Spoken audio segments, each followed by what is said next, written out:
So that was the thing, and now bringing that culture here, and I learned it from the US, and I'm grateful for that. Just another good example of Amazing. Traveling somewhere new, traveling to the United States, seeing some of the innovations there in whatever industry, in the media industry in this case, and taking it back and making it your own here. Yeah, and I'm so happy that creators get to learn about it.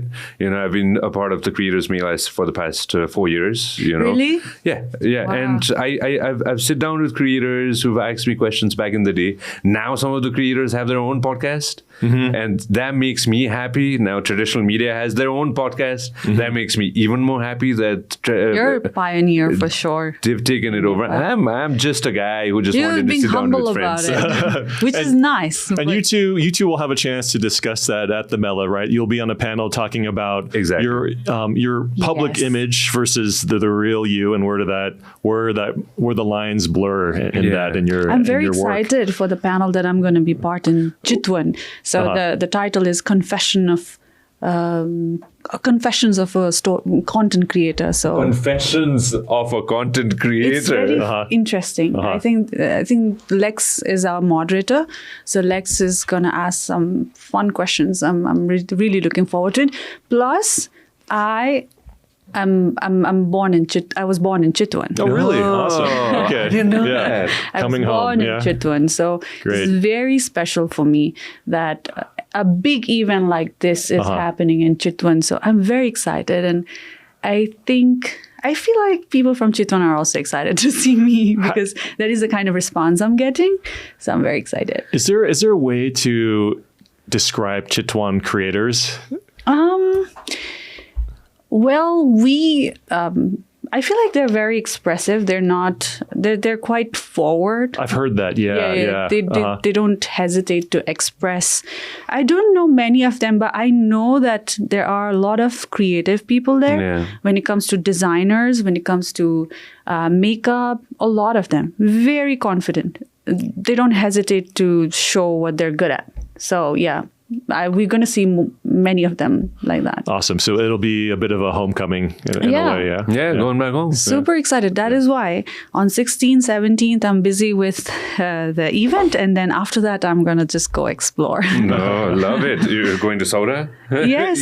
Saura is basically where my dad used to take me always after school. And my dad used to run a hotel there. So I literally grew up in the bank of Rapti River. So, Awesome. We used to play Kholame khelthyo. We used to cycle around. So Chitwan is home. I really didn't know that you were born in Chitwan and you grew up in Chitwan. That's something for that 13 years. I did my schooling there. You're going back home. Yeah. My families are there. Creators Mela, Yeah, Mike, have you traveled Chitwan? I have. That was actually the first place I went to in this assignment here. I went there just to go check out the national park, stayed along the river, saw the rhinoceroses in the morning. Oh, yeah. Yeah. I couldn't. No tigers though. I looked for some tigers. They never appeared through the mist. Are they actually there? I haven't had the chance either to spot a tiger in Chitwan. I really want to though. Maybe this time. Yeah, You never know. Last time when you were here, I remember you were here with Kishore Dai. Yeah. And Kishore Dai. Gem of a guy. Yeah. One of the guy. best photographers we have in Nepal. How was the experience of when you look back at it now, Mike, right? What did you learn from Lomantang? What did you learn from Mustang? And are we still doing more projects there?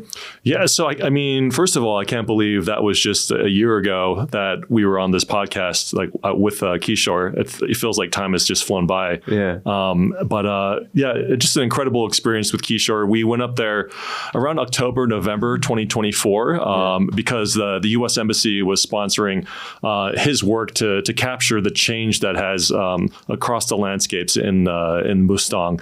And we had an exhibit at the Nepal Art Council January in 2025. So incredible, huge panoramas, probably like 12 to 15 feet wide. Did you see the exhibit? I was there. Yeah, you feel like you could walk into these photos that he captured over the years. And so some of the photos included projects that were supported by the American Embassy, including at Logekar Monastery in Mustang, which is believed to be the oldest Tibetan Buddhist monastery in the world.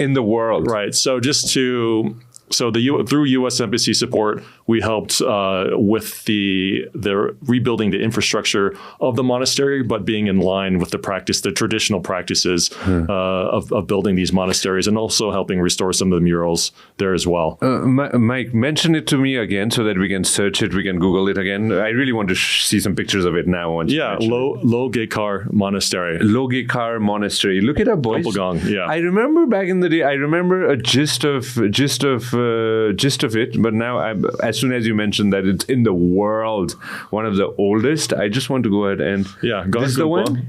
Yep, that's it. The one? I remember the entrance. Oh, yep. I remember you showed me a picture of this. Yeah.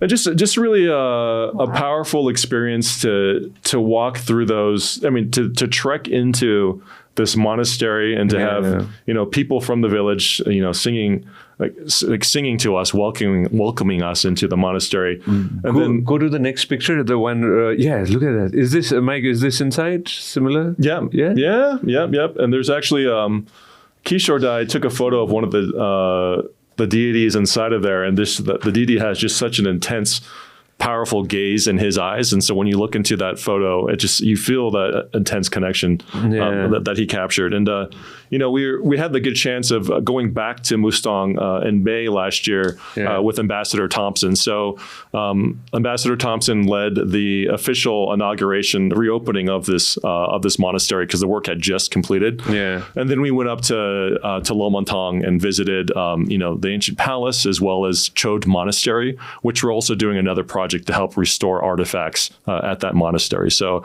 just a lot of incredible culture and religious traditions that we're helping protect up there in Mustang. This is from Kishore Dai's page, if I'm not mistaken. Show us a few more pictures just to touch base on this. Wow. So beautiful. Are you going back, Mike, this year? Hopefully this year, in the spring or maybe later in the year. I know TG Festival is every May, right? Yeah. So we had the chance to see part of the festival, and hoping to go back later this year. Have you been, Asmi, to Mustang yet? Yes, but not Upper Mustang. Yeah, it's incredible. We went for the shoot of TGIF. The last time I went there was till Jomsom Kagbini? No, it was, I think, on the way to Upper Mustang, but just till midway. And we had a very beautiful shoot there. The main campaign of the last TGIF that we did, it was me, Asta, Sabita, and Samragi. And we had such a blast. Oh my God. But shooting there was quite intense because of the wind and the sun, but we pulled it off. Did you feel the altitude at all? No, it was okay. fine for me. Okay. Yeah. But I had been to Mustang before, so I could, I knew what to expect.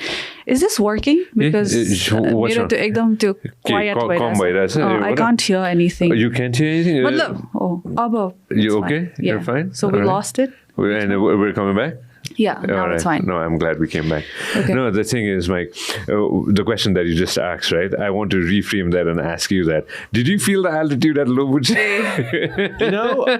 I felt it at 4,500 meters. So it took me 8 days for the whole trek. So maybe by like day 5 in the evening, I started to have this kind of light headache, and I just couldn't sleep at all. And so the team from Summit Treks was like, Mike, don't take Diamox. So Diamox is this medication you can take which helps to deal with altitude sickness. Yeah. Basically, it just brings more oxygen into your blood. But I was, following their advice all the way and did not take it until 4,500 meters. And then I slept like a baby and had the energy to summit properly. But just with that, I think it was... I think up until that, the whole trek was kind of like a balance of your ego, because you're at lower elevations. Maybe you're going faster than some people, slower than some people. It's like, I can do this. I'm faster than that person. I got this. But then, morning, like at midnight, you get up day of the summit and you have these heavy boots on with crampons, these spikes on your boots so you can trek through the ice. Your Jumerang, which is like you have this attachment to a rope to haul yourself up the mountain. mountain. And at that point, I think the ego just flips from confidence and to absolute like uncertainties. Like, wait a minute, what am I doing? Can I actually do this? You know, because you can't see the mountain, you can't see the peak at all. You're complete darkness, and your every breath matters because you're like, oh my God. with each step as you trek up there. And so really you just got to tell yourself, yes, I can do this. The training that you've done matters. Follow the training and you will get up there one step at a time. It's cliche, but it's so true up there. I remember asking a friend of mine, he's a fantastic helicopter pilot in Nepal, and he climbed Mount Everest. And then I remember asking him, I think 2 days after he climbed, he was in my studio. It was one of my first podcasts I did back in the day. And what went in your mind is what I asked him when you're climbing Everest or any peak. Mike, the same question to you. What went through your mind? As I summited, it was just, it was doubts, uncertainty, and that like, wait a minute, maybe I actually can't do this. Maybe I was too confident. Maybe I should just stop and turn around right now and cut my losses. Yeah. But then, you know, having the support of the team with you saying like, you've got this, Mike, you can do this. The physical reaction, the altitude sickness you're feeling right now, it's all a part of the process. Everybody goes through this. So just having the reassurance from your team behind you makes such a difference. And so that really helped me get to the top. And so again, when I reached the summit, as the sun was rising, you know, I was just so, honestly, I haven't been that proud in a long time. And just in terms of like an actual achievement. Yeah. Because everything is so cerebral in what we do, but to have that physical accomplishment was just a nice feeling. And it was kind of funny too, in that like for me, I'm just this, American guy and, climbing up this somewhat technical climb. For everybody else on the team, it was just like another Saturday. Walk in the park. Saturday for them. And like we had the drone up. So like the footage that you were showing is, great drone photography. The guys, they were flying it without gloves.